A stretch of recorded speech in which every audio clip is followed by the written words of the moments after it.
Semananga etondi na bolingwa obelela ndanga na nkunda na leli obimba nange présente wa bilembwa bola mo Yesu na meni mon meilleur ami, mon ami de tout le temps, toujours prêt à me consoler.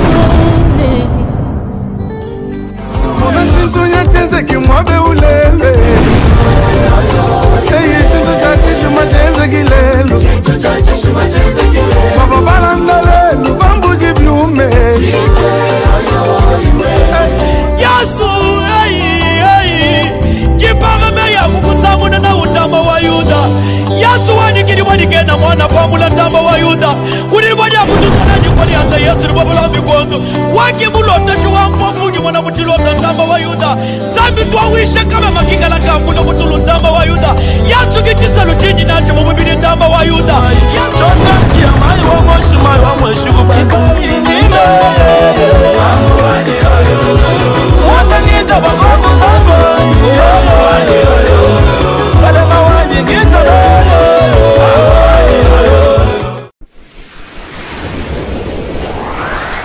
Mesdames et messieurs, bonjour. C'est un réel plaisir pour nous de vous savoir et vous avoir également très nombreuses et nombreux par cet instant en train de nous suivre.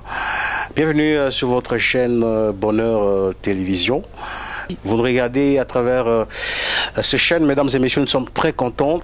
Alors, aujourd'hui, nous allons devoir parler avec les jeunes, nous aurons l'échange avec les jeunes. Nous allons parler tout autour de ce grand thème qui parle de la grâce. La grâce, c'est quoi la grâce? Qui peut obtenir la grâce des dieux?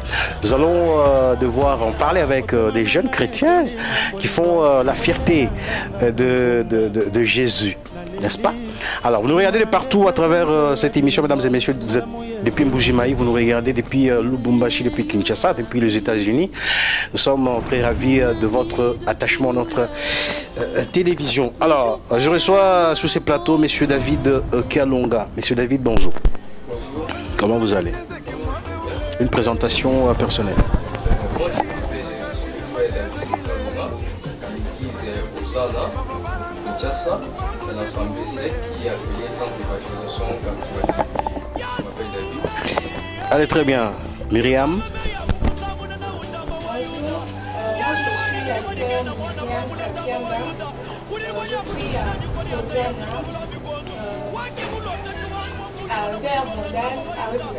Merci beaucoup. Monsieur Olivier Kalonge. Vous allez bien? En forme. Alors, bienvenue dans cette émission. Merci beaucoup. Je salue d'abord en passant les spectateurs, téléspectateurs qui sont en train de nous suivre. Moi, je suis votre bien-aimé frère Olivier. Également, je suis dans la communauté SEC, l'Assemblée Osana de le prophète Pronas. Alors, mesdames et messieurs, nous prenons une courte pause et puis on se retrouve dans un court instant. Mon meilleur ami, mon ami de tout le temps, toujours prêt à me consoler.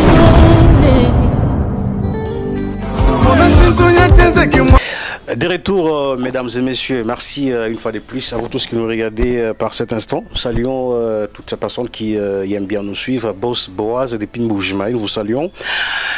Étienne Tuyombo depuis Lubumbashi, bonjour. Nous saluons également le prophète Promesse Kalumbo, le prophète Pierre Nkashama, l'homme de Dieu, pasteur Francis Chibangu. Alors, merci bien. Alors, les jeunes s'interrogent et se posent beaucoup de questions. Monsieur David, c'est quoi la grâce de Dieu? Merci beaucoup, Papa Bonheur. La grâce de Dieu a été définie de plusieurs manières, d'après nos prédicateurs, d'après nos enseignants de la parole. Mais la grâce de Dieu a été définie simplement comme la faveur imméritée. Quelque chose que quelqu'un ne méritait pas, mais à travers la grâce, il peut le mériter. Donc par exemple, la Bible dit, Jean chapitre 3, le verset 16, « Car Dieu a tant aimé le monde, il a donné son Fils unique. » Il est fait de donner son Fils unique pour sauver l'humanité qui ne méritait pas. C'est ce qu'on appelle la grâce. Le monde a bénéficié de quelque chose dont le monde ne bénéficiait pas de ça. Souvenez-vous qu'au jardin d'Éden, quand l'homme a désobéi à la parole de Dieu, la Bible dit, Dieu a enfin chassé l'homme du jardin. L'homme ne méritait plus en sorte qu'il soit rapproché de Dieu. Mais après des années, après des siècles, ce qui m'étonne dans tout ça, la Bible dit, la grâce a enfin apparu sur une jeune fille vierge qui s'appelait Marie. Et lorsque l'ange a apparu à Marie, il dit, Marie, vous avez reçu grâce devant Dieu, Papa Bonheur. Marie a reçu grâce d'avoir enfanté un homme qui s'appelait Jésus lui-même. Et la Bible dit, quand Marie a enfanté Jésus, l'homme qui était chassé vers l'Orient, il devait automatiquement rentrer par l'Orient. Et la Bible dit, il y a eu la présentation des mages qui venaient de l'Orient. Et ça veut dire, revenez à moi et moi aussi je reviendrai chez vous. C'est ce que Dieu a dit. Donc la grâce veut dire tout simplement quelque chose que l'humanité ne méritait pas. Quelque chose dont la loi te défendait. Jean chapitre 1, le verset 17 dit, la loi est venue avec Moïse, mais la grâce et la vérité sont venues avec Jésus. Donc, qui veut dire, la loi c'est Moïse et la grâce c'est Jésus lui-même. Donc, en bref, moi je peux définir la grâce comme étant Jésus vers l'humanité. Très bien, selon David Kelonga, la grâce c'est Jésus vers l'humanité. Alors, Olivier Lukoji, selon toi, selon ton appréhension, qu'est-ce que la grâce? Merci beaucoup, Papa Bonheur. Je crois que la grâce a été définie par plusieurs personnes de plusieurs manières, comme le frère David vient de dire, mais d'une manière brève et synthétique. La grâce, c'est Jésus-Christ. Parce qu'on ne peut pas parler de la grâce sans pour autant parler de Jésus-Christ. Alors vous allez comprendre ensemble avec les téléspectateurs que la toute première fois de parler de la grâce, on a parlé par Jésus-Christ, parce que c'est lui-même qui est la grâce. Rappelez-vous, dans le jardin d'Éden, après la désobéissance de l'homme, l'homme était chassé du jardin. Et lorsque l'homme était chassé, l'homme ne pouvait pas encore avoir l'accès d'entrer dans les jardins. Si je peux essayer un peu d'ouvrir une parenthèse, je dirais dans le jardin, il y avait deux plantes ou des arbres. L'arbre de connaissance des biens et des mal et l'arbre de vie. Si je peux typifier cela, je peux dire Moïse et Jésus-Christ, je ne suis pas là. Alors, quand l'homme était refoulé du jardin, l'homme ne pouvait pas avoir accès de communiquer comme il communiquait dorénavant avec Dieu.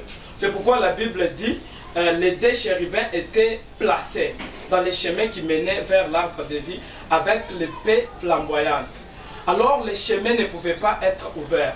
La venue de Jésus-Christ lui-même, il dit, je suis le chemin, la vérité et la vie. Donc quand il est venu, il a donné grâce, il a donné accès à l'arbre qu'on ne pouvait pas toucher, qu'on ne pouvait pas voir. Donc il s'est corporé, il s'est matérialisé. Et l'acte là, ça s'appelle grâce. Donc selon la définition que le frère David a donnée, la grâce en tant qu'une faveur imméritée, nous comprenons que c'est quelque chose qu'on ne méritait pas. On avait tous péché, on était dépourvus d'essence, dépourvus de vie. Mais quand Jésus-Christ est venu, il nous a apporté la vie, il nous a ramené la vie. Et c'est cela que nous appelons grâce, comme je peux l'expliquer. Très bien, une faveur imméritée, mesdames et messieurs. Alors, Olivier, comment est-ce que cette grâce a-t-elle, disons, vu jour, hein? Comment elle a commencé? Elle est venue comment, la grâce? Merci beaucoup pour la question.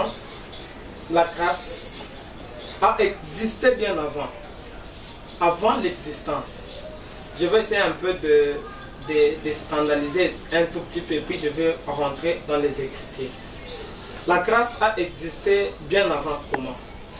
Jean en Apocalypse, quand il fait la vision sur l'ouverture des sceaux, Jean dit, j'ai vu l'agneau de Dieu qui était immolé avant la fondation du monde. Et quand il parlait de l'agneau, il faisait allusion à Jésus-Christ, parce que c'est Jésus-Christ le véritable agneau, lui qui a existé avant de naître.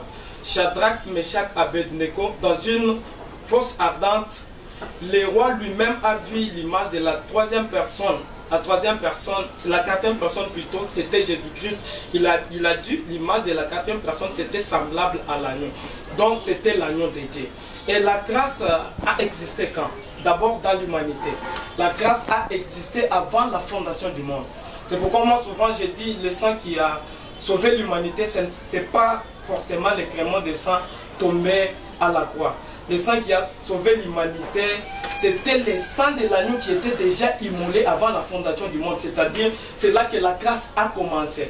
Et la grâce est mise en place ou mise en forme par Jésus-Christ, par la venue de Jésus-Christ. Parce que Jésus-Christ, comprenez que Jésus-Christ, il y a Jésus et Jésus-Christ. Jésus, Jéhovah Sauveur, et Christ, loin de Dieu. Donc deux parties. Donc, vous voulez dire que là-bas il y a une différence entre Jésus et Jésus-Christ? Oui, il y a la différence entre Jésus et Jésus-Christ. Vous avez dit Jésus signifie? Jésus signifie tout simplement Jéhovah Sauveur.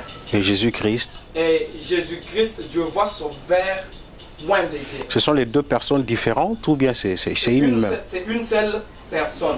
Si nous pouvons bien comprendre, on fait l'effort d'établir le parallélisme ou soit le relais entre la loi et la grâce. Parce qu'on ne peut pas parler de la grâce sans la loi. La parole de Dieu d'abord, parce que Jésus-Christ en global c'est la parole de Dieu. La parole de Dieu a deux parties. Hein? La parole de Dieu a deux parties. Je peux dire les logos et les réma. Les logos c'est l'ensemble des écritures. L'ensemble des écritures ça s'appelle loi. Et la loi tue.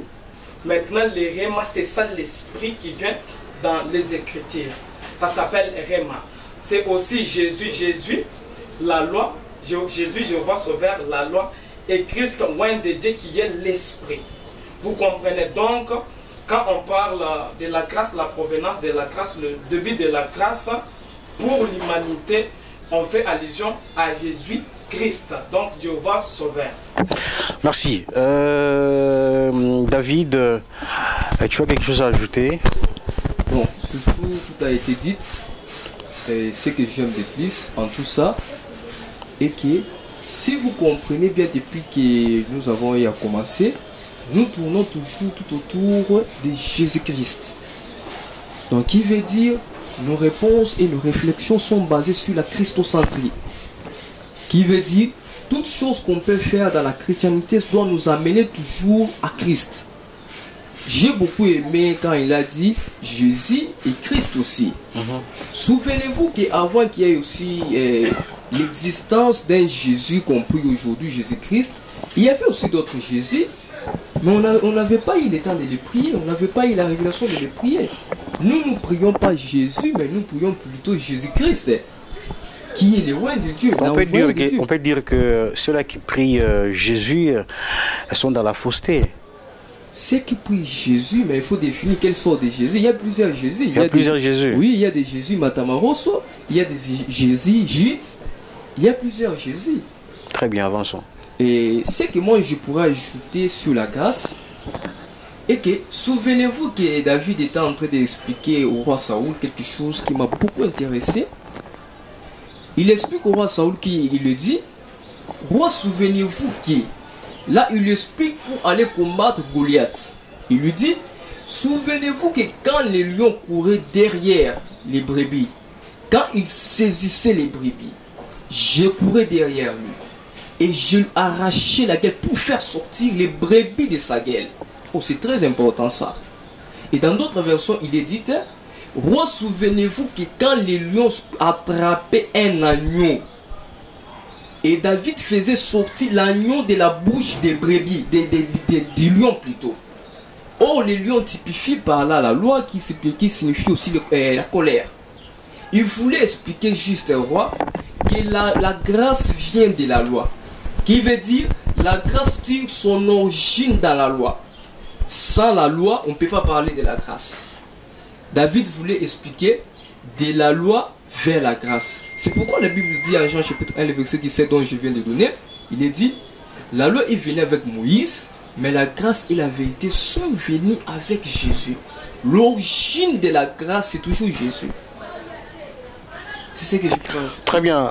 Comprenons ensemble que c'est par Jésus que la grâce est apparue au monde, n'est-ce pas? Oui, oui.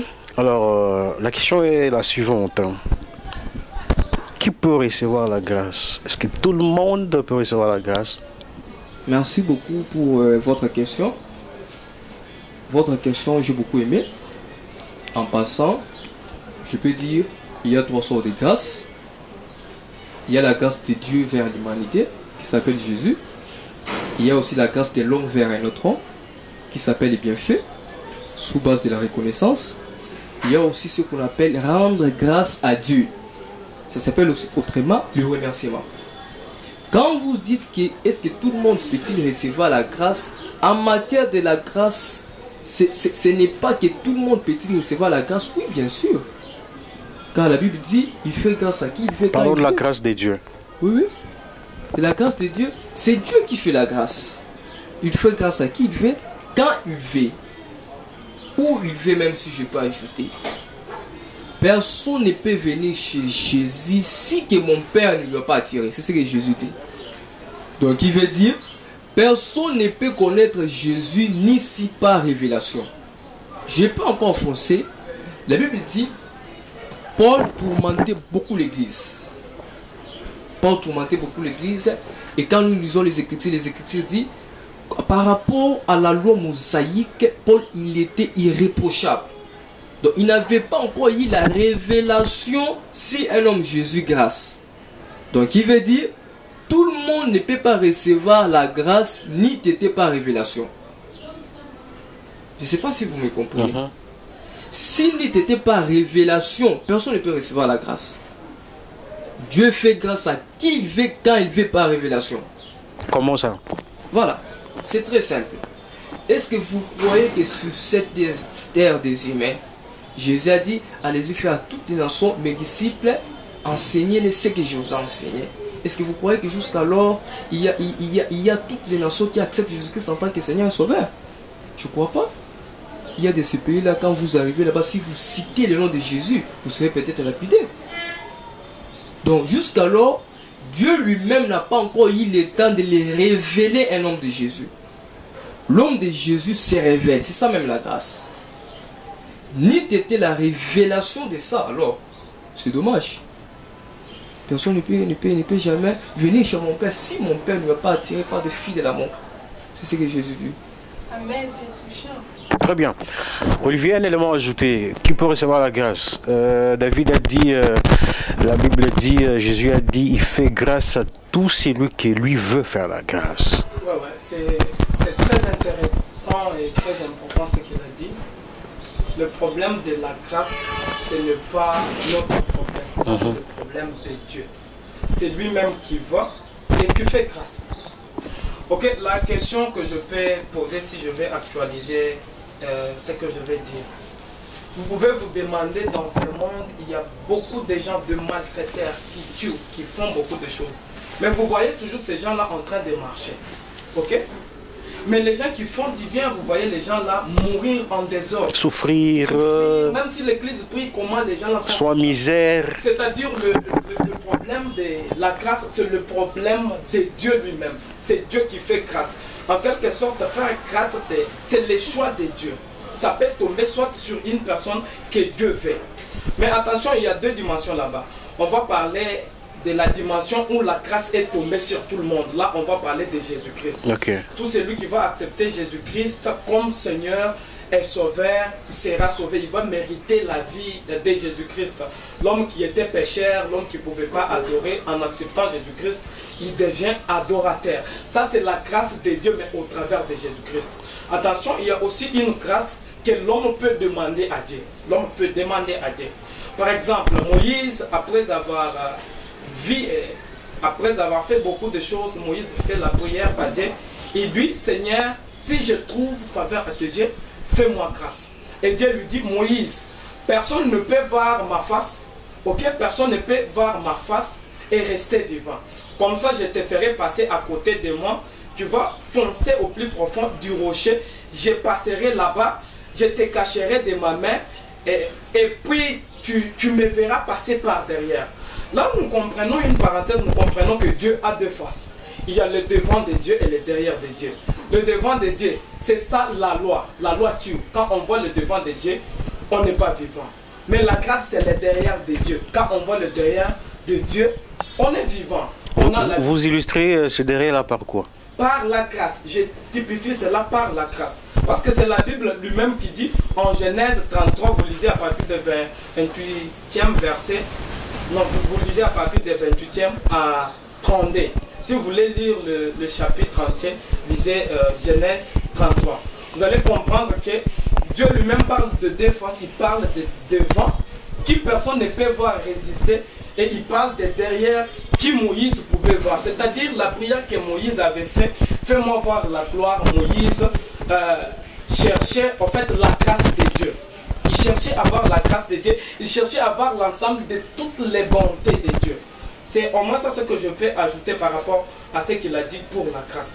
Donc Dieu fait la grâce à qui il veut.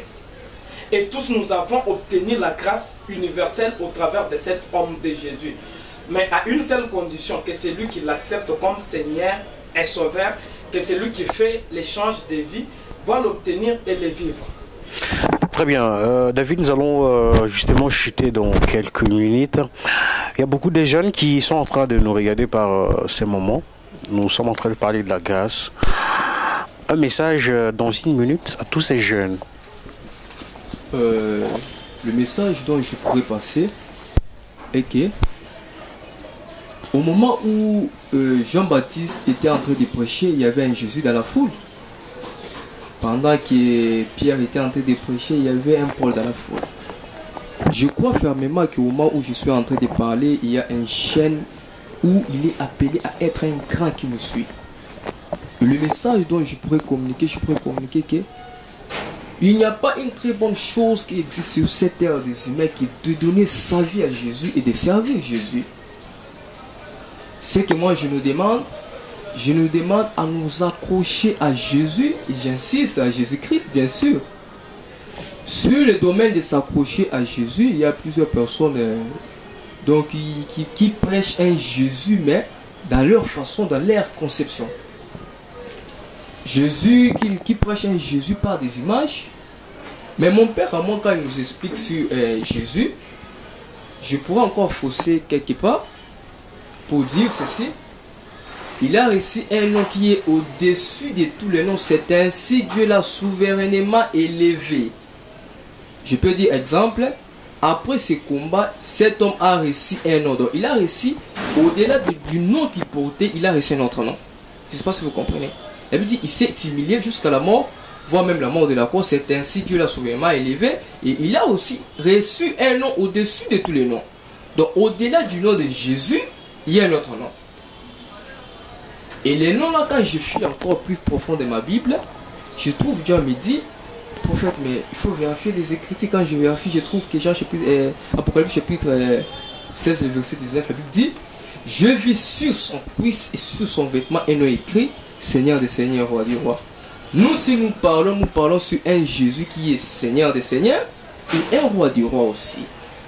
Un message que je pourrais passer est que l'homme ne dépend pas de l'endroit où il dort, mais l'homme dépend de ce qui dort dans sa tête qui détermine ce qu'il est. La grandeur de l'homme, ça dépend de ce qui dort dans sa tête. Si les jeunes qui nous suivent, ils ont ce qu'on appelle la mentalité engagée à Jésus, dont ils vont réussir. Réussir, ça veut dire que ce livre de la loi ne s'éloigne point de ta bouche. Médite les jours et nuits afin d'agir fidèlement selon ce qui est écrit. C'est alors que vous réussirez. Le livre de la loi parle de Jésus. C'est ça la Bible. Chuter. Chuter. C'est que je peux chuter et que Jésus est là disponible. Sa grâce est là disponible. Très bien. Olivier, que doit-on retenir de la grâce? Voilà, je vais faire le briefing de la grâce. Nous avons dit, selon la définition connue de tous, que la grâce, c'est une faveur imméritée. C'est-à-dire quelque chose qu'on ne pouvait pas mériter, quelque chose qu'on n'avait pas accès grâce à une personne. Et cette personne-là, c'est Jésus-Christ. Donc nous obtenons cela. Ça, c'est ce que je peux faire, le briefing de la grâce. Alors, pour chuter, j'aimerais parler à une personne qui est en train de me suivre maintenant. Peut-être toi, tu es en train de te sous-estimer par rapport à ce que tu vis, là où tu es, tout ce que tu fais. Je peux te dire tout simplement que Jésus est là, Jésus est disponible. Que tout celui qui va s'accrocher à lui, il obtiendra la grâce. Et la grâce de Dieu sera aussi en sa faveur. Je crois que je peux citer par là. Merci, alors très bien David. Nous allons prendre peut-être un dernier mot. Peut-être que je n'ai pas posé la question. Vous avez un dernier mot? Oui, il y a peut-être quelque chose que vous devriez dire alors que moi je ne suis pas demandé. Quelque chose que je pourrais dire, je crois bien, je vous dis un grand merci pour votre disponibilité d'état. Ce que je peux aussi vous dire, que je crois fermement que ces grandes visions que nous sommes en train d'entamer ira très loin, parce qu'il est dit, l'homme seul peut aller très vite, mais ensemble il ira très loin. Et je peux aussi ajouter pour dire, quand Moïse voit une vision ardente en fait, il appelle ça grande vision. Et moi, quand je me vois faire ça, j'appelle ça grande vision. C'est ce que je peux aussi dire. Merci, mesdames et messieurs, nous sommes franchement arrivés au terme de cet entretien avec les jeunes chrétiens. Mais on me fait signe qu'ils doivent aussi dédicacer quelques personnes. C'est ça? 2-3 personnes à saluer quand même. Bon, en passant, je salue mon père spirituel, qui est le prophète Promesse Kalumbo, qui est mon pasteur et mon encadreur aussi. Et en deuxième position, je salue ma mère, qui est Agnès Ngalula. Et je salue aussi quelques partenaires qui nous suivent. Je vois Maman Julia, je vois Karine, je vois Chimion, je vois Juma, je vois Faïda, je vois toute la famille, je vois aussi la famille Kalunga et la famille Kalumbo. Très bien. Olivier, tu as quelques personnes à dédicacer? Ben oui, si je peux dédicacer, je commencerai d'abord par l'église Corps du Christ. Ok. Vous qui êtes en train de nous suivre partout au travers des réseaux sociaux, je vous salue énormément au nom de Jésus-Christ. Et la deuxième personne que je peux saluer, c'est mon pasteur, le prophète Promesse. Et je vous salue aussi, vous également, Papa Bonheur. Vous êtes exceptionnel. Merci. En tout cas, que Dieu vous bénisse abondamment. Merci Myriam. Tu as quelques personnes à saluer? Je salue personnellement mon pasteur Promesse Kalombo et je salue aussi ma mère qui est Aziza Meta et je salue mes sœurs et frères, ceux qui sont ici et ceux qui ne sont pas ici. Merci Tarsis Chifinga depuis Mboujima était en train de nous regarder. Joël Kassongo également depuis Mboujima nous a suivi. Madame Exodis Lukombo nous a suivi depuis Kinshasa. Gentil Kialongi depuis les États-Unis d'Amérique. Mesdames et messieurs, ça n'est fini pour ces numéros. Nous on se retrouve très prochainement. Merci bien de rester toujours sur notre chaîne Bonheur Télévision et nos chaînes partenaires Lumière du Congo. Nous remercions également nos réalisateurs Gaylor et Fanny Tiswaka et qui ont permis à ce que nous puissions arriver dans vos maisons sans aucune entrave. Je m'appelle Papa Bonheur. Au revoir.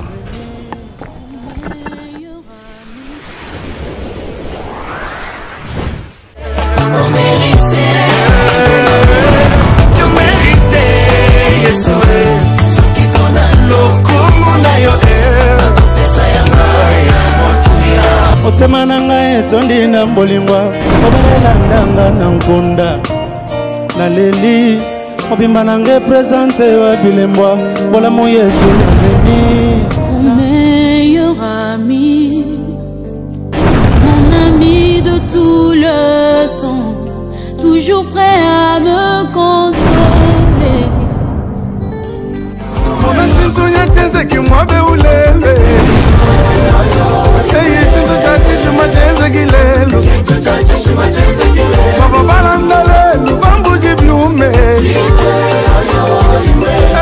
Yasu kiparame ya kukusamuna na utamba wa Yuda. Yasu wanikidibwanikena mwana pamula ndamba wa Yuda. Kunibwadi ya kututana jikoni anda Yesu nibabula mikondo. Waki mulotashi wa mpofuji mwana mutilota ndamba wa Yuda. Zambi tuawishe kama makika la kakuna mutulu ndamba wa Yuda. Yasu kitisalo